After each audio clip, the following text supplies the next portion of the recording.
So before this video gets started, if you are an Uber driver, a Lyft driver, or a gig worker and you want paid time off, if you want paid time off, sick leave, you want protection if you get into accidents, if you want income protection, if you want protection if you ever get deactivated, hospitalized, if you ever do get deactivated and you want your account back as well, there's a brand new company that just launched and they got $1.6 million in funding. They're doing same day cash transfers to drivers, to gig workers for paid time off, all that stuff. If you want that, the company's called Cover.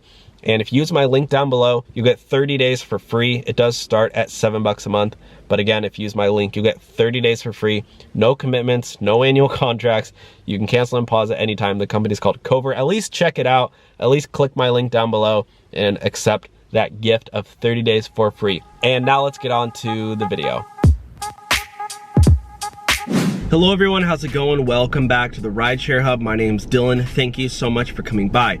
So in today's video, we're breaking down a very sad story, but it's a very relevant topic just because there's a lot of bad things that happen, both being an Uber passenger and being an Uber rider. So in today's video, we're talking about a story about an Uber passenger who's facing 27 years in prison for something that they did to the Uber driver. So we're gonna get into that. It's a very sad topic, and I also want to say, is 27 years enough for what happened? And if you've ever gotten into a rideshare car before, an Uber car or a Lyft car, both as a driver and as a passenger, I've been in both sides, and I can't tell you how many times I've gotten in as a passenger and felt really unsafe. Because either the driver was hitting on me, the driver was being really creepy. There's just been so many times where this has happened, and this is like a trending case with me and my friends as well. Friends both male and female, who have been hit on by their passengers, or hit on by their drivers actually. And when you have a driver taking you home to your home, it can be a very dangerous thing. And both, again, as a driver, if you've ever driven for Uber and Lyft, you know that when you have a stranger come into your car, sitting right behind you, you don't know what could happen at any moment. You're basically just praying that nothing bad happens. And I've been driving before, and I actually had a man who started massaging me. It was super late at night, like 2, 3 a.m. I was driving, I was just trying to pay my car payment, trying to get some money, and a guy started touching me and saying, hey, come hang out with us for the night. He started handing me money. He said, come hang out with us. We'll have a good time. He was being really creepy. He was touching me, started grabbing my hand, wouldn't let go, and I'm by myself. It's definitely a dangerous job. So again, I think Uber and Lyft is a great way to make money. I think Uber and Lyft is a great way to get around town, but at the same time, these things can happen. And I know what you're thinking, Dylan, this could happen even if you're walking down the street. Sure, but at the same time, if you're walking down the street, you can just kind of run away or usually go into a busy area. In a car, you're stuck right inside with them. What are you gonna do when you're driving 75 on the freeway? You can't just, get out of that situation. Like if somebody comes up to you in a cafe and, you can just say, oh, I'm not interested, and walk away or whatever. In an Uber car, a Lyft car, you can't not do that. That's why this job is 10 times more dangerous, if not 20 times, than if you're just, if you encounter some creep on the street. So, sorry, I just want to get that out there because that's just the disclaimer of today's video. If you could please leave the video with a big thumbs up, I would appreciate that, and share this video with people so that they know the reality of being a rideshare driver or passenger. Now let's get started. So this is on abcnews.com. So this is, ABC News did cover the story. I'm going to be looking at several articles, and here we go. Woman gets 27 years in prison for Uber drivers slaying. This is bad. A young woman who pleaded guilty to first-degree murder in the fatal stabbing of an Uber driver in suburban Chicago has been sentenced to 27 years in prison. First off, right off the bat, doesn't it seem like 27 years? I mean, if you're doing that to somebody, why would it not be for life? I don't understand that. If you take somebody else's life, how are you? I mean, she can still, you know, get out of prison in 27 years and live a normal life. That man, that Uber driver will not be able to. A young woman who pleaded guilty to stabbing an Uber driver in Chicago suburb has been sentenced to 27 years in prison. Eliza Wozni, 19, she was 19 years old, pleaded guilty to first degree. I don't even want to read this. I'm not a news reporter. This is difficult for me to read. It's just so sad. I really feel really bad for the driver because, I mean, this could have happened to anybody, and I'm sure he was just a nice man. But let's read the full story.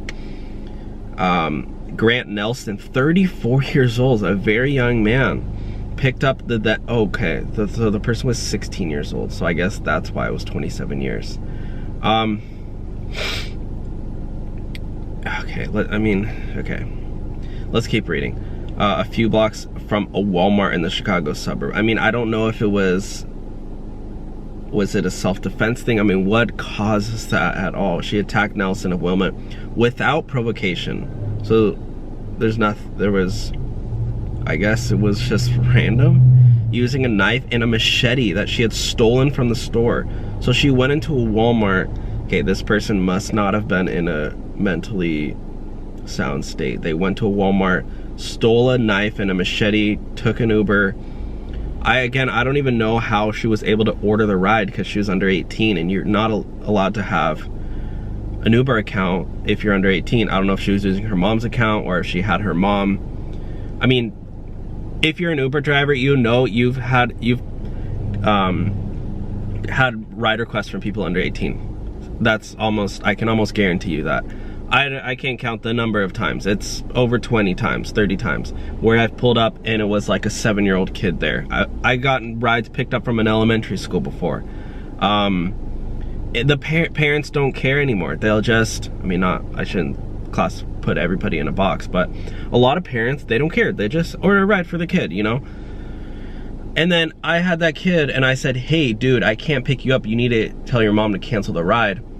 And they're like, okay, the ride's canceled. What happens? 30 seconds later, I get a ride request from the same parent. You know, the parent didn't care at all. It happened 3 times actually. I got 3 cancel fees. So I did make $15 from the 3 cancel fees, but like, that just goes to show the mom didn't care. I told the son, tell your mom she has to pick you up. She was like, nope, I'm just gonna get another driver. After the attack, Nelson was able to flee his vehicle and sought help at a nearby condominium building. So he did escape. Police found a trail of, oh my gosh. This is so sad. Prosecutors said Wozni fled in Nelson's car. He died at the hospital. He was, oh my gosh, I'm so sorry. I'm so sorry to this family. Prosecutors said Wozni fled in Nelson's car after the attack, struck a median and took off on foot. When police caught up with her, yeah, I mean, they used the app to identify the customer as Eliza. I mean, yeah, I'm not gonna get into, there's other articles on this, but I mean, you guys get the picture. This is just a very sad story. Obviously, this is an exception. I mean, this stuff doesn't happen every day. Well, I don't know, maybe it does in other circumstances, but I mean, this is very the driver he was probably a very nice man, just driving, trying to, you know, get by like all of us. That's the majority of Uber drivers are just trying to, you know, a few extra bucks here and there just to pay a bill or whatever. You know, I started signing up for Uber to pay off my credit card debt, pay off my car payment. You know, it was a very stressful time.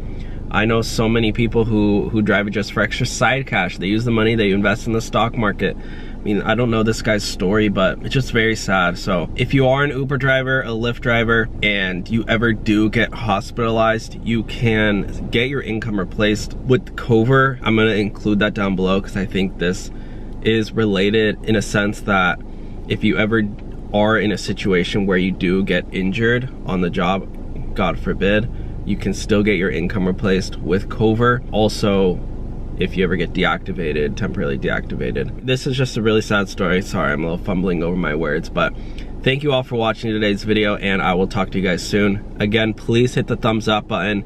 If you hit the thumbs up button, more people will see this video, more people will you know, be aware of this, and subscribe for more videos on this channel. Thank you all for watching. Have a great day and stay safe out there. Bye guys.